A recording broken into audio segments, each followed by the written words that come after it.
ठीक है। तो सिंक्रोनस काम वो होते हैं जो एक काम दूसरे काम पर डिपेंडेंट हो। जैसे मुझे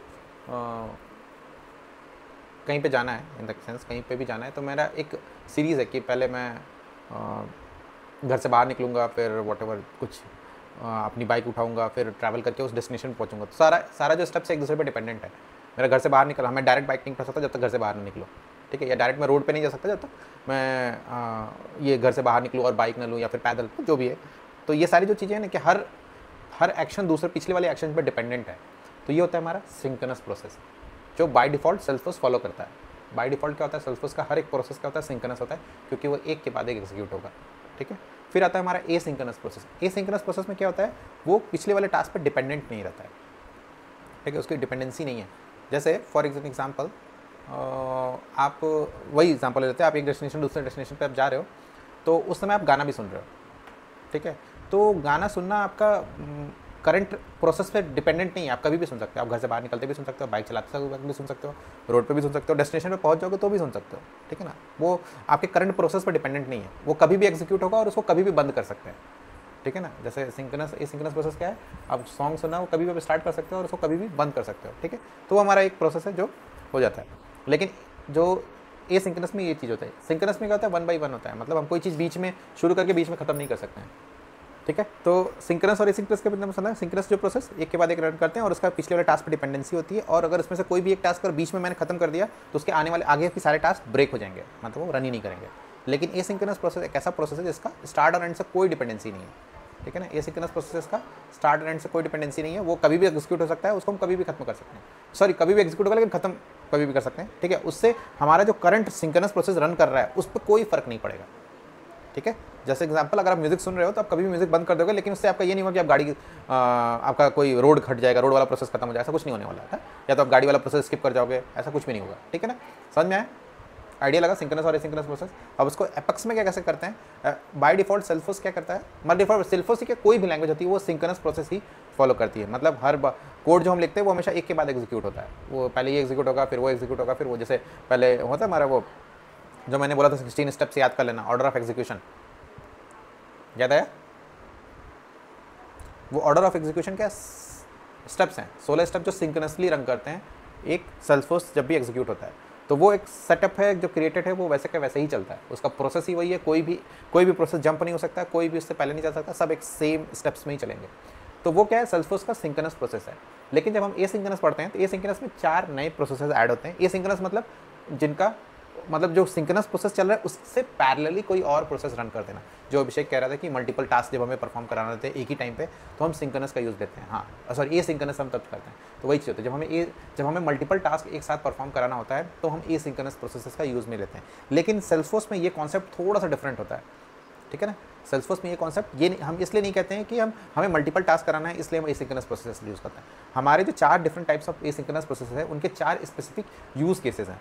उन्हीं 4 स्पेसिफिक यूज़ केसेस के बीच के कारण ही वो रन करेगा, वरना उनका कोई भी यूज़ नहीं है, ठीक है। तो इन्हीं 4 स्पेसिफिक यूज़ केसेस के बारे में बात करेंगे और उन 4 स्पेसिफिक यूज़ केसेस में कौन कौन से एसिंक्रोनस प्रोसेस यूज़ में होते हैं उनके बारे में हम डिस्कस करेंगे। तो सबसे पहला जो एसिंक्रोनस प्रोसेस होता है जिसको हम कहते हैं फ्यूचर मेथड, ठीक है ना। दूसरा होता है बैच क्लास, तीसरा होता है स्केड्यूलर क्लास, और चौथा होता है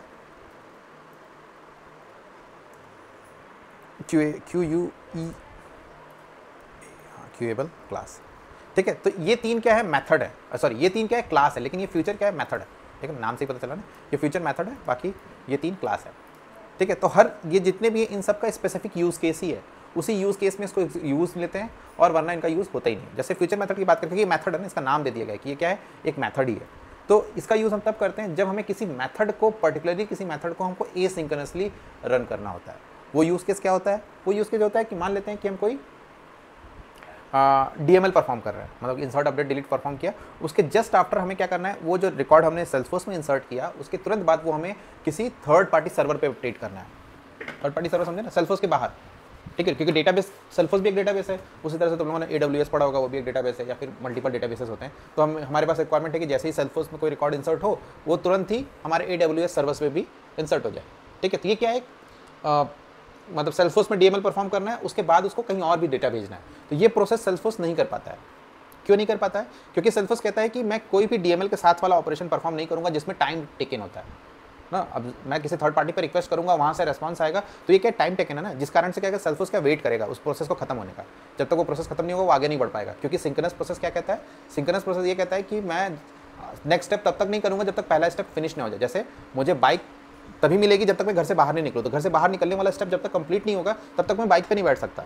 तो वही चीज़ सेल्सफोर्स भी कहता है कि जो भी, क्योंकि सेल्सफोर्स का बाय डिफॉल्ट बिहेवियर क्या है, सिंक्रोनस। तो अगर कोई डीएमएल हम परफॉर्म करते हैं तो सेल्सफोर्स के एंड से तो मैंने अपना काम टास्क कंप्लीट कर दिया, मुझे रिकॉर्ड इंसर्ट करना था, इंसर्ट कर दिया, लेकिन उसके बाद जो हमें भेजना है किसी थर्ड पार्टी सर्वर पर डेटा, ये टास्क एक्स्ट्रा रिक्वायरमेंट है ना, एक्स्ट्रा कुछ है जो सेल्सफोर्स को करना है। और इसका कब ये खत्म होगा हमें पता नहीं है, क्योंकि मैं सर्वर पर भेजूंगा, सर्वर हो सकता है बिजी हो सकता है उसको टाइम लेने में 10-15 सेकंड्स लग जाए, ठीक है, ये पॉसिबिलिटीज हम नहीं जज कर सकते। तो सेल्सफोर्स कहता है ये जो टास्क है आप एसिंक्रोनस प्रोसेस में करो, नहीं तो मुझे वेट करना पड़ जाएगा 10-15 सेकंड, और वो जो वेट है वो किसको इफेक्ट करेगा, मेरे प्रोसेसिंग को इफेक्ट करेगा, ठीक है, क्योंकि जब तक वो 10 सेकंड में वेट करके रेस्पॉन्स मुझे मिल नहीं जाएगा तब तक मैं दूसरा स्टेप नहीं कर पाऊंगा। तो इसी कारण से क्या कहते हैं कि सेल्सफोर्स इस चीज़ को बोल देता है कि आप डीएमएल के बाद कोई भी थर्ड पार्टी आप कर ही नहीं सकते। जब भी ऐसा कोई काम करना है कि मुझे डीएमएल के जस्ट आफ्टर किसी थर्ड पार्टी पे हमें अपना डेटा भेजना है, ठीक है ना, तो उस केस में हम क्या करते हैं, फ्यूचर मेथड का यूज़ में लेते हैं। तो हम क्या करते हैं, डीएमएल सेल्सफोर्स में करा देते हैं, और ये जो डेटा उठा के थर्ड पार्टी में भेजना है, रेस्पॉन्स गेट करना है, ये हम फ्यूचर मेथड में कर देते हैं।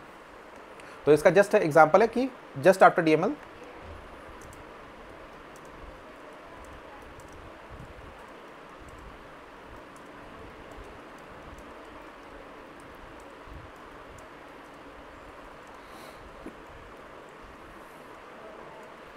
ठीक है ना, AWS हो गया, और क्या कुछ याद है, और गूगल हो गया, कुछ भी कह सकते हैं, ठीक है ना, ये समझ में आया बात। तो ये हम तब यूज़ करते हैं जब हमें ऐसा कोई स्पेसिफिक यूज़ केस होता है। डीएमएल के जस्ट आफ्टर हमें क्या करना पड़ता है, किसी थर्ड पार्टी पे हिट करके डेटा को मतलब हमें अपना डेटा डीएमएल, इसमें डीएमएल वर्ड इंपॉर्टेंट है ना, कि जस्ट आफ्टर डीएमएल हमें कुछ डेटा को थर्ड पार्टी सर्वर पे हिट करना है, तो हम यूज़ में लेते हैं, ठीक है। ये सबसे most of the common use case है जब हमें फ्यूचर मेथड में हमें यूज़ करना होता है, ठीक है ना, सबसे कॉमन यूज़ केस है, क्योंकि जनरली ये काम टास्क आता ही है कि सेल्सफोर्स में इंसर्ट हो रहा है, उसको बाहर भी कहीं भी इंसर्ट हो, तो उस केस में हम फ्यूचर मेथड ही यूज़ में लेते हैं कि वो जस्ट आफ्टर डीएमएल ये काम अपना करते हैं, तो उसको हम क्या करते हैं, फ्यूचर मेथड में यूज़ ले लेते हैं। तो ये इसका क्या है, ये एक स्पेसिफिक यूज़ केस है, ठीक है ना, बस ये इसके लिए जब ऐसा रिक्वायरमेंट है तो हमें यूज़ करना है। दूसरा बहुत रेयर रिक्वायरमेंट होता है, जैसे सेल्सफोर्स में एक वर्ड यूज़ होता है setup and non setup objects. Setup objects होते हैं जैसे यूज़र हो गया, ग्रुप हो गया, ठीक है, और नॉन सेटअप ऑब्जेक्ट होते हैं जो अभी तक हम पढ़ते आए, जैसे अकाउंट हो गया, कॉन्टैक्ट हो गया, ठीक है, इस टाइप के, ठीक है। जब कभी हम सेटअप और नॉन सेटअप ऑब्जेक्ट एक साथ इंसर्ट करते हैं, मतलब जैसे मैंने यूज़र बनाया, यूज़र के जस्ट बाद मैं अकाउंट बना रहा हूँ, ठीक है, तो ये क्या यूज़र मैंने रिकॉर्ड क्रिएट किया, यूज़र का रिकॉर्ड क्रिएट किया, उसके जस्ट आफ्टर अकाउंट का रिकॉर्ड क्रिएट करना है, तो इस केस में भी हमें फ्यूचर मेथड का यूज़ में लेना पड़ता है।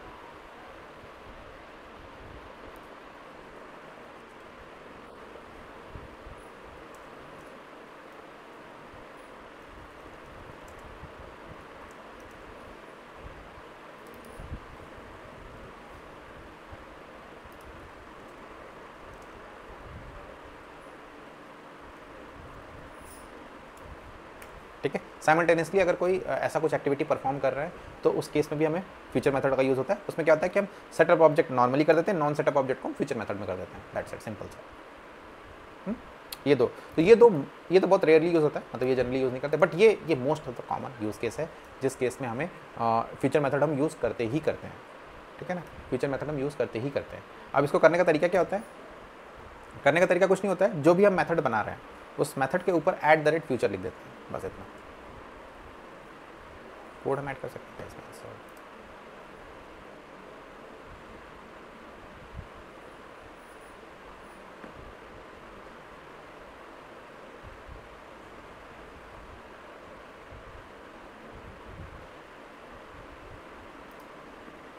ठीक है, कैसे होता है, फ्यूचर, फिर यहाँ पे हम लिख देते हैं पब्लिक, जो भी लिखना है पब्लिक, क्योंकि स्टैटिक मेथड होता है ना, पब्लिक स्टैटिक तो होगा ही, फिर उसके बाद जो भी लिखना है void send data to AWS,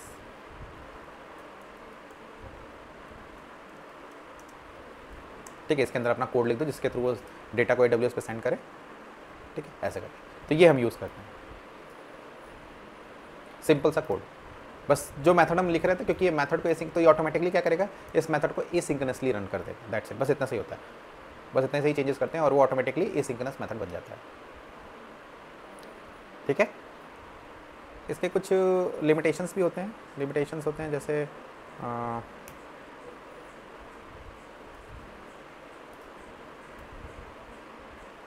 ये इसके साथ ही क्यों जा रहा है,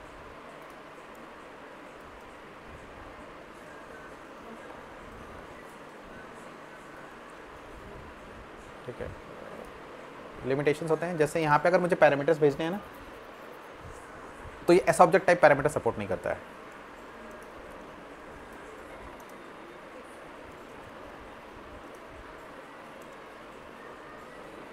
ठीक है, एस ऑब्जेक्ट टाइप पैरामीटर से सपोर्ट ही नहीं करता है। दूसरा है कि हम 50 से मतलब 50 ही ट्रांजेक्शन्स कर सकते हैं, 50 ही कॉल आउट्स कर, मतलब फ्यूचर मेथड्स कॉल कर सकते हैं,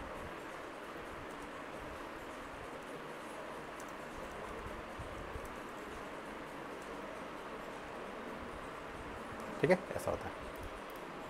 जैसे हम रिकॉर्ड इंसर्ट कर रहे हैं, एक रिकॉर्ड इंसर्ट कर रहे हैं, 2 रिकॉर्ड इंसर्ट कर रहे हैं, अब जैसे 50 रिकॉर्ड इंसर्ट करेंगे, 50 तक तो सही चले, जैसे 51th रिकॉर्ड आएगा ना, वो एरर थ्रो कर देगा कि ये पॉसिबल नहीं है, तो वो एक है, तो 50 से ज़्यादा नहीं हो पाता है, ठीक है। तो ये होता है इसका यूज़ केस। तो इसका यूज़ केस बहुत सिंपल है, बस ये कि डीएमएल के बाद हमें जब कभी तो होता क्या है, और ये होता क्या है, होता तो बस ये कि मेथड होता है, ठीक है,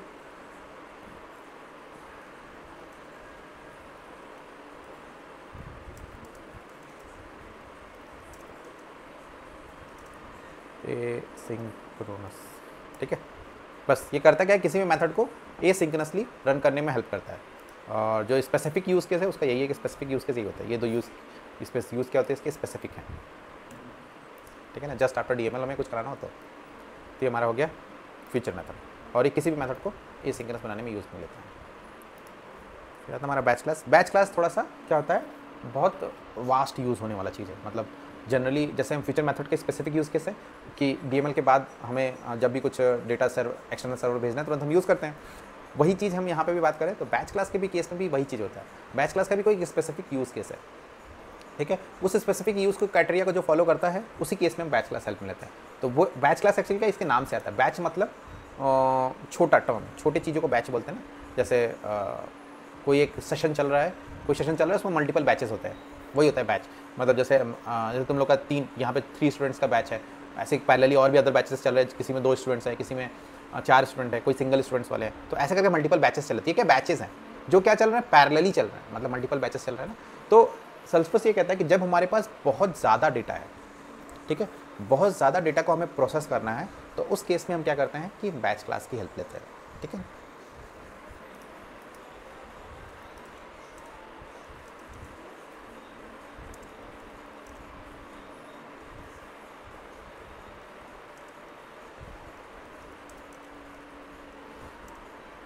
ठीक है, जब हमें बहुत लार्ज नंबर ऑफ रिकॉर्ड्स को प्रोसेस करना हो, प्रोसेस का मतलब कुछ भी हो सकता है, चाहे वो लार्ज नंबर ऑफ रिकॉर्ड्स को डिलीट करना हो, डीएमएल परफॉर्म करना हो, उन डेटा को उठा के किसी और सर्वर पे भेजना हो, कुछ भी, कोई भी एक्टिविटी होती है, बट अमाउंट क्या है, बहुत ज़्यादा है, ठीक है ना, अमाउंट हमें पता ही नहीं कितना है। तो वो सारे केसेस जो होते हैं उस केस में हम बैच क्लास कहते हैं कि जब भी हमें लार्ज नंबर के रिकॉर्ड्स को प्रोसेस करना है हम बैच क्लास की हेल्प लेते हैं, ठीक है। अब एग्जांपल्स जैसे हो गए कि ये तो मैंने बताई दिया कि लार्ज नंबर को प्रोसेस करना हुआ, जैसे इसका था कि जब हमें डीएमएल के जस्ट बाद कोई एक्सटर्नल सर्वर हो रहा है तो वैसे ही होता है कि जब हमें large number of data set को हमें प्रोसेस करना हो तो हम क्या बैच क्लास की हेल्प ले लेते हैं। अब बैच क्लास की हेल्प लेते हैं तो जैसे अगर हम कुछ स्पेसिफिक बातें कर ले, जैसे डिलीट करना हो, रिक्वायरमेंट है,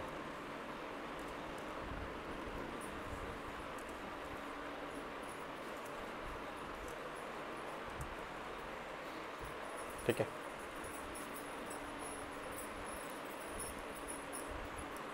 हाँ, कुछ हमें रिकॉर्ड्स को डिलीट करना है जो पिछले साल क्रिएट हो। अब हम वो नंबर्स हम कंट्रोल नहीं कर सकते ना, वो नंबर तो हमें पता नहीं है कितने रिकॉर्ड्स क्रिएट हो सकता है 10 हो, 20 हो, 1 लाख हो सकते हैं, कुछ भी हो सकता है। तो वो केस क्या है, प्रोसेस करना होगा, मैं लास्ट में तो हम क्या करेंगे कि बैच क्लासेस बना देंगे। बैच क्लास क्या करेगा, उन सारे रिकॉर्ड्स को डिलीट करेगा एज अ बैचेस। बैचेस कैसे बनते हैं इसके, ये करता वर्क कैसे करते हैं उस पर बात कर लेते हैं। अभी ये कहता है जैसे हमें प्रोसेस करना है लार्ज नंबर पर रिकॉर्ड्स पे, तो बैच क्लास क्या करेगा, इसकी साइज़ होगी, मतलब बैच क्लास की साइज़ हम डिसाइड करते हैं जब हम बैच क्लास बनाते हैं। कि कितने नंबर ऑफ रिकॉर्ड्स प्रोसेस करना है, ठीक है। और उसी टाइम पे वो उसी बैच क्लास के साइज़ के बेसिस पे रिकॉर्ड्स प्रोसेस करता है। हो सकता है एक रिकॉर्ड प्रोसेस कराना है हमें, चाहे 10 रिकॉर्ड प्रोसेस कराना है, चाहे 200, ऐसे करके मैक्सिमम लिमिट 2000 रिकॉर्ड्स एक बार में हम प्रोसेस करा सकते हैं। क्योंकि ये पूरी चीज़ें थ्योरेटिकल है, इसलिए, क्योंकि इसमें ऐसा कुछ है नहीं जो हम क्योंकि ये सब क्या सिनेरियो बेस्ड क्वेश्चन है, मतलब सीन ऐसा कुछ रहेगा तो फिर हम ये यूज़ में ले लेंगे। जब large number of record process करना है तो हम बैच क्लास यूज़ में ले लेंगे, जो नंबर ऑफ रिकॉर्ड्स को छोटा कर देगा। क्योंकि सेल्फ होस्ट कॉन्सेप्ट ही ये कहता है कि हमें अगर बहुत लंबा रिकॉर्ड्स प्रोसेस करना है, जैसे नॉर्मली जो हम करते हैं, अगर हमें कोई बहुत बड़ा टास्क परफॉर्म करना है तो हम क्या करते हैं, पहले उस टास्क को छोटा छोटा डिवाइड कर देते हैं। जैसे हमें बहुत बड़ा पत्थर यहाँ से वहाँ लेके जाना है, तो बहुत बड़ा पत्थर तो मुश्किल है ना ले जाना, ठीक है। तो इससे हम क्या करते हैं, उसको छोटे छोटे पार्ट में तोड़ देते हैं। अब तोड़ के ले जाएंगे तो ईजिली ट्रांसपोर्ट हो जाएगा। वही कॉन्सेप्ट यहाँ पे भी कि बैच क्लास से हमें अगर मैं दिख गया कि हमें बहुत ज़्यादा रिकॉर्ड्स प्रोसेस करना है, तो हम बहुत बड़ा रिकॉर्ड में करके उसको तोड़ देंगे छोटे छोटे पार्ट्स में, और उन छोटे छोटे पार्ट्स को हम प्रोसेस करेंगे। क्यों करेंगे? क्योंकि छोटा है तो सेल्फोस की गवर्नर लिमिट्स हिट नहीं करेगा। हो सकता है मैं 1 लाख रिकॉर्ड्स को प्रोसेस करने जाऊँ, मेरा गवर्नर लिमिट हिट हो जाएगा, लेकिन हो सकता है मैं 20 रिकॉर्ड को प्रोसेस करूँ, गवर्नर लिमिट ना हिट करे। तो वही चीज़ है। तो उसके लिमिट, ये जो जितने भी जो नियम बने हैं सेल्फोस के, वो सारे एक ही चीज़ को फोकस में रख के बने हुए हैं कि गवर्नर लिमिट हिट नहीं होना चाहिए, कोई भी हो, ठीक है ना। इसके कोई भी आप पढ़ लो, ठीक है। जितने भी नियम है कि हमें ऐसे ही काम होना चाहिए, ये बेस्ट प्रैक्टिसेस फॉलो करना चाहिए, जो भी है ना, वो सारे इस चीज़ को फॉलो करते हुए बने कि सेल्सफोर्स के गवर्नर लिमिटेड ना करें। वो बेस इसी को मान के सारे रूल्स बने हुए हैं, ठीक है। तो ये एक एग्जांपल है कि जैसे पुराने रिकॉर्ड्स डिलीट ना करें। इसका सिंटैक्स हम देख सकते हैं। सिंटैक्स इसका थोड़ा सा बड़ा है। मतलब क्या होता है कि हम डिसाइड करते हैं किन रिकॉर्ड्स को हमें प्रोसेस करना है, ठीक है ना। तो इसमें हम क्या लिखते हैं, क्वेरी लिखते हैं, ठीक है ना। देखो स्टार्ट में से ना क्वेरी करते हैं,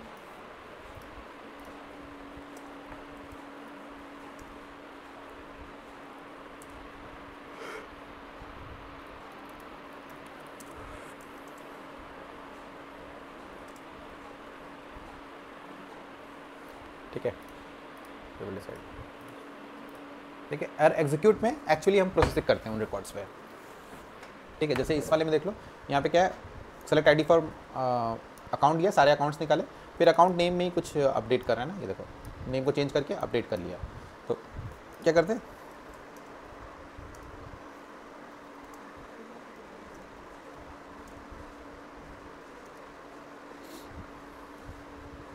और डिलीट में क्या, सॉरी फिनिश में क्या करते हैं। फिनिश में इसलिए होता क्या है कि फिनिश में हम अब जैसे एग्जीक्यूट में तो हमें मिल गया, जैसे स्टार्ट में तो सारे रिकॉर्ड्स मिल गए, एग्जीक्यूट ने अपना पूरा काम फिनिश कर दिया। तो जब पूरा काम फिनिश हो गया तो फिनिश में हम क्या करते हैं कि मतलब ये पूरा जब ये एग्जीक्यूट, जैसे इसमें आईडी फ्रॉम अकाउंट निकाले, इसमें मान लेते हैं 10,000 रिकॉर्ड्स आए और 200 के बैचेस बने, तो ये 5 बार एग्जीक्यूट चलेगा, क्योंकि 10,000 सॉरी 200 के ना 50 बार, तो 50 बार ये एग्जीक्यूट मेथड चलेगा। चलने के बाद क्या होगा, चलने के बाद फिर ये फिनिश मेथड चलेगा, रन करेगा। तो जनरली हम क्या करते हैं कि इसमें हम नोटिफिकेशंस वाले काम करते हैं कि बैच क्लास कंप्लीट हो गया, ठीक है, इस टाइप के।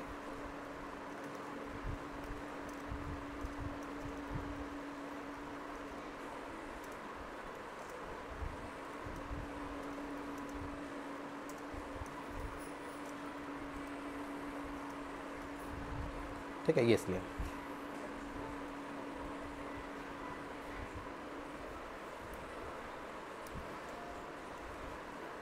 ये होता है।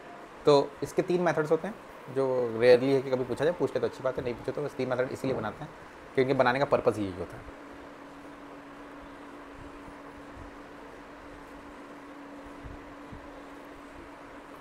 ठीक है, इनके बनाने का पर्पज़ यही होता है कि इस तरीके से बनते हैं। बनने के बाद इसमें हम एक्चुअल टास्क परफॉर्म किया, परफॉर्म करने के बाद फिर जो भी है ये बैच क्लास में, और मेन तो इसका ये होता है, ये 2 चीज़ें मेन होती हैं कि हमें कब करना चाहिए और कैसे होता है। ये कब करना चाहिए जब हमें लार्ज नंबर ऑफ रिकॉर्ड्स हो, और कैसे करता है, ये बैचेस बना के उन रिकॉर्ड्स पे प्रोसेस करता है। That's it.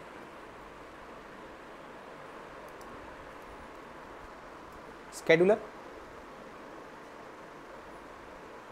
जैसे बैच क्लास क्या होता है, बैच क्लास अब जैसे फ्यूचर मेथड में क्या है, फ्यूचर मेथड पे क्या है कि एक प्रोसेस चल रहा था, कुछ DML हुआ, उसके बाद हमें कुछ परफॉर्म करना था, इस कारण से हमने फ्यूचर मेथड बना लिया, ठीक है, कोई बात नहीं, वो उस लिमिटेशन को दूर कर दिया। दूसरा बैच क्लास था, बैच क्लास क्या कर रहा था कि मेरे पास बहुत ज़्यादा रिकॉर्ड्स प्रोसेस करने थे, इस कारण से हमने बना दिया और वो वर्क कर गया।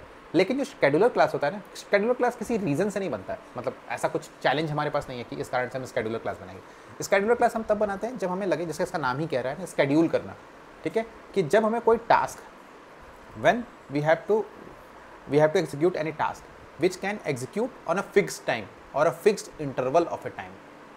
ठीक है, जब कोई हमें ऐसा कोई टास्क परफॉर्म करना है जो किसी फिक्स टाइम पे चले, मतलब जैसे आज से 10 दिन बाद वो चल जाना चाहिए, ठीक है ना, या फिर हमें कुछ ऐसा करना है कि फिक्स इंटरवल ऑफ टाइम, जैसे हर वीकली कुछ चल जाए। जैसे जनरली हम यूज़ करते हैं शेड्यूल क्लास, जैसे हमें कोई वीकली रिपोर्ट भेजना है अपने मैनेजर को, ठीक है ना, तो वीकली रिपोर्ट कैसे हो गया, अब वीकली उसको चलना चाहिए, वो कोड एग्जीक्यूट होना चाहिए, तो उसके लिए हम क्या करते हैं, शेड्यूलर क्लास बनाते हैं और उस शेड्यूलर क्लास से अपने उस क्लास को कॉल कर लेते हैं जिस क्लास में हमने वो लॉजिक लिख रखा है कि तुम रिपोर्ट बना के भेज दो मैनेजर को या सबको भेज, मतलब जिसको भी भेजना है, ठीक है। तो शेड्यूलर क्लास का बहुत स्पेसिफिक रोल है। वो इस रोल बस इतने के लिए कि किसी भी टास्क को, ठीक है, अगर हमें कब करना है, किसी पर्टिकुलर टाइम पे या फिक्स इंटरवल ऑफ टाइम पे, तब हम यूज़ करते हैं।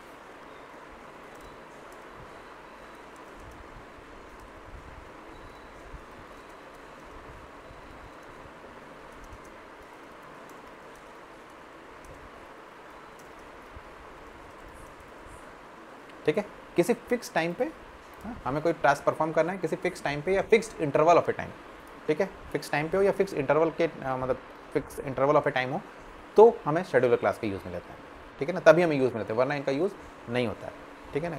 क्या तो हमें किसी फिक्स पर्टिकुलर टाइम पे रन कराना हो, जो बहुत रेयर होता है, बहुत रेयर में हमें मिलता है कि किसी फिक्स टाइम पे कराना, generally fix interval of A time पे होता है, जैसे पर मंथ कुछ रन कराना है, पर डे कुछ कराना है, या पर वीकली कराना है, या आवरली कुछ कराना है ना, जैसे चाहते हो कि हर घंटे हमारे AWS सर्वर से सारा डेटा सेल्फोर्स में सिंकअप होता रहे, ठीक है ना, इस टाइप के टास्क। तो जो टास्क हमें फिक्स टाइम या fix interval of A time पे हमें कुछ कराना हो, तो उनके लिए हम शेड्यूलर क्लास में यूज़ करते हैं। जैसे हमने बैच क्लास बनाया कि वो क्या करे, डिलीट कर दे रिकॉर्ड्स पिछले साल के, तो ये तो एक बार चलेगा, तो मैं चाहता हूँ ये टास्क डेली हो, मतलब क्योंकि डेट तो बढ़ रही है ना, हमेशा डेट बढ़ रही है, आज से 365 दिन से पहले, फिर कल हो जाएगा तो फिर से एक दिन हो जाएगा, तो हमेशा कोई टास्क परफॉर्म कराना हो, या फिर हम चाहते हैं कि जितने भी आज से 90 दिन से पहले बने हुए जितने भी रिकॉर्ड्स हैं वो डिलीट हो जाए, तो ये बैच क्लास हमें डेली चलाना पड़ेगा, ताकि हर जितने भी 90 दिन हो रहे हैं वो डिलीट होता जाए। तो जो जैसे अल्टीमेटली बात ये हुई कि जब हमें कोई टास्क परफॉर्म कराना है किसी फिक्स टाइम पे या फिक्स इंटरवल ऑफ टाइम पे, हर बार रिपीट करे कोई टास्क, तो उसके लिए हम शेड्यूलर। टास्क का मतलब होता है, जैसे मैंने टास्क लिख दिया, तो टास्क का मतलब वही जो लॉजिक अभी तक हम पढ़ते आ रहे हैं, ठीक है ना, वही सारे टास्क होते हैं जो अभी तक हमने कभी सीखा, या तो हमने एपेक्स क्लास बनाते वक्त सीखा, या फिर ट्रिगर पढ़ते वक्त सीखा। बहुत सारे टास्क हमने सीखे बनाते वक्त, जैसे कोई रिकॉर्ड अपडेट हो रहा है, कुछ फैच हो रहा है, कुछ भी है ना, जो भी हमने टास्क सीखा वो सारे टास्क की बात हो रही है, वो सारे। और क्यूएबल क्लास भी सेम उसी तरह से, इसका भी रोल क्या है, बहुत स्पेसिफिक है, ठीक है ना, जस्ट लाइक दैट कि शेड्यूलर का रोल बहुत स्पेसिफिक है, क्योंकि हमारा जो मैक्सिमम टास्क है वो फ्यूचर और बैच क्लास से ही हो जाता है, ठीक है। शेड्यूलर क्लास और क्यूएबल क्लास तो ज़रूरत के टाइमिंग बनाते हैं। तो जैसे क्यूएबल क्लास का क्या होता है कि ये भी एक स्पेसिफिक यूज़ केसेस है, तभी हम यूज़ करते हैं, जो ये है कि कभी कभी क्या होता है कि हमारा जो फ्यूचर मेथड है, ठीक है ना, ये फ्यूचर मेथड हमने बनाया है, तो फ्यूचर मेथड का क्या लिमिटेशन था, जो मैंने बात किया कि इसका लिमिटेशन है कि एस ऑब्जेक्ट सपोर्ट नहीं करता है ना, एस ऑब्जेक्ट सपोर्ट नहीं करता। तो कभी कभी हमें क्या होता है कि ज़रूरत पड़ी जाती है कि मुझे एस ऑब्जेक्ट तो पास ऑन ही करना है, ठीक है ना, विदाउट एस ऑब्जेक्ट पास किए हमारा काम नहीं हो पाएगा। वो जनरली तब होता है जब हम कोई ट्रिगर बनाते हैं बिफोर इंसर्ट पे हमें कुछ परफॉर्म करना हो एक्टिविटी जो एसिंक्रोनस परफॉर्म होनी है। जैसे मान लो कि तुम्हारे पास रिक्वायरमेंट आया कि ये रिकॉर्ड इंसर्ट कराना है हमें सेल्सफोर्स में, लेकिन सेल्सफोर्स में इंसर्ट कराने से पहले तुम्हें ये चेक करना है कि ये रिकॉर्ड जो डेटा है तुम्हारे पास, ये डेटा AWS सर्वर पे एग्जिस्ट कर रहा है या नहीं कर रहा है, हाँ, kind of this kind of information, this kind of requirement, ठीक है ना। तो ये जो डेटा है ये AWS सर्वर पे एग्जिस्ट कर रहा है या नहीं कर रहा है, तो ये एक यूज़ केस हो गया, बट ये सही है कि नहीं, ये सही नहीं है, ये यूज़ केस सही नहीं है, क्योंकि हमारा एसिंक्रोनस प्रोसेस चला गया तो कुछ सोचने का, और किसी यूज़ केस में मुझे एस ऑब्जेक्ट की ज़रूरत चाहिए ही चाहिए।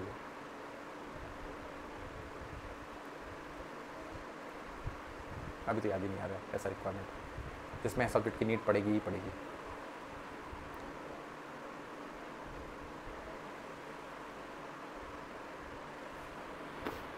ठीक है, अभी याद नहीं आ रहा है, बट लिमिटेशन है ना इसके, ये जो लिमिटेशन दूर करना होता है ना, तो हम यूज़ करते हैं क्यूएबल क्लास में। तो इसका वही हो जाता है, इसका यूज़ केस भी वही बन जाता है, when we have to make an async call with sObject as a para, ठीक है, sObject as a parameter. हाँ, ये वाला रिक्वायरमेंट, हाँ आपको याद है, ये जो रिक्वायरमेंट्स होती है ना, ये वाली मिक्स DML और ये वाली थी ना, ये performing, setup and non setup object. इसमें हो सकता है ये जो रिक्वायरमेंट हो, क्योंकि हम दोनों एक साथ नहीं कर सकते ना, तो क्या होता है कि कभी कभी क्या होता है कि हमें कुछ डेटा हम एस ऑब्जेक्ट बनाते हैं, कुछ डेटा हमें यहाँ से उठानी होती है, वो उठा के एस ऑब्जेक्ट हमें पास ऑन करना होता है ताकि फ्यूचर मेथड उन सबको इंसर्ट कर सके, तो वो एस ऑब्जेक्ट सपोर्ट नहीं करता है। तो उस केस में हमें क्या करना पड़ता है, क्यूएबल को यूज़ में लेना पड़ता है, क्योंकि क्यूएबल सपोर्ट करता है sObject as a parameter. ये होता है। दूसरा होता है कि हम सेल्फोस की एक और लिमिटेशन है कि बैच क्लास फ्यूचर मेथड को कॉल नहीं कर सकता है। ठीक है,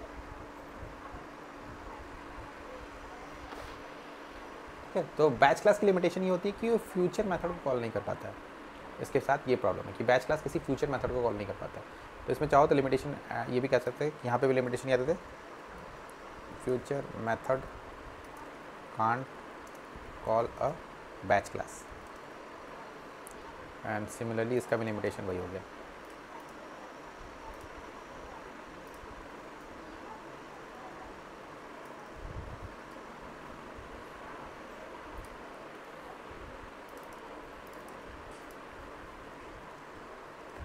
batch class can't call a future method.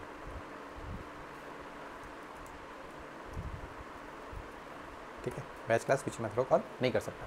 तो ये भी एक लिमिटेशन है। इस लिमिटेशन को भी दूर करने के लिए हमें क्यूएबल क्लास के लिए हेल्प लेनी पड़ती है कि बैच क्लास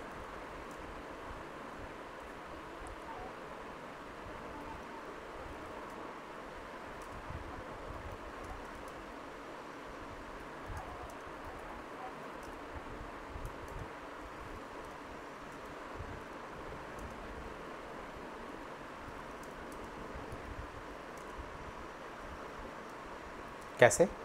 तो इस केस में क्या हो जाता है कि बैच क्लास क्या करता है, बैच क्लास कॉल करता है क्यूएबल को और क्यूएबल कॉल करता है, बैच क्लास कॉल करता है क्यूएबल को और क्यूएबल कॉल करता है फ्यूचर को। तो क्या हो जाता है, इसके बीच में क्या हो जाता है कि टूट गया ना, बैच क्लास अब डायरेक्टली कॉल नहीं कर रहा है ना, इसलिए। ठीक है ना, बैच क्लास डायरेक्टली कॉल नहीं कर रहा है तो हो जा रहा है, बैच क्लास डायरेक्टली कॉल नहीं कर रहा है तो ये लिमिटेशन से हम बच जाते हैं। ठीक है, तो जो हमारे एसिंक है, जो टॉपिक है एसिंक एपेक्स इन सेल्सफोर्स, उसमें क्या है, कुछ 4 हमारे मेथड्स हैं, मतलब 4 टाइप्स हैं, future method, batch class, scheduler class and queueable class. ठीक है, 4 ही टाइप्स हैं। ठीक है, इन चारों टाइप्स में जैसे सबके अलग अलग रोल है, वो उन्हीं पर्टिकुलर स्पेसिफिक यूज़ केस में यूज़ होते हैं, वरना इनका यूज़ नहीं है, कोई खास यूज़ नहीं है। और जो हमारा वो वाला टास्क था जिसमें हम ये कहते हैं कि हमें मल्टीपल टास्क एक साथ परफॉर्म कराना हो, उसमें भी हम ये चीज़ का लिमिटेशन है। जैसे ये है ना, फ्यूचर मेथड है, फ्यूचर मेथड क्या कर सकते हैं, 50 बना सकते हैं, 50 से ज़्यादा एक बार चल ही नहीं सकता है। उसी तरह बैच क्लास का भी लिमिटेशन क्या है, 100 है, 100।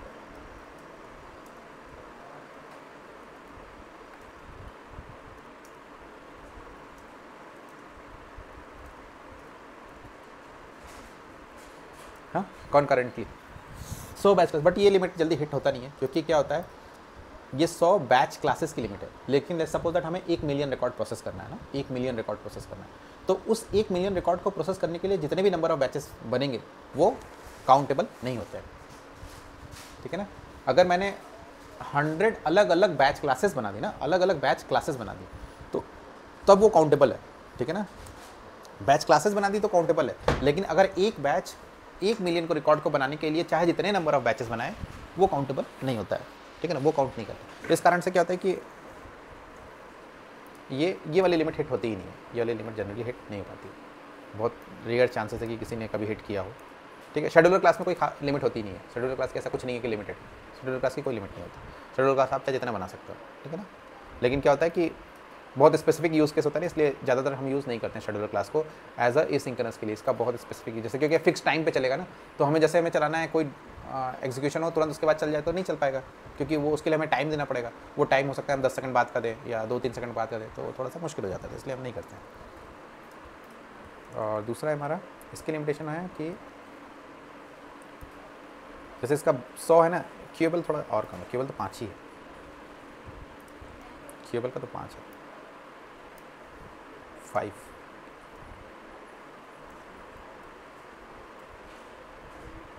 QUEA।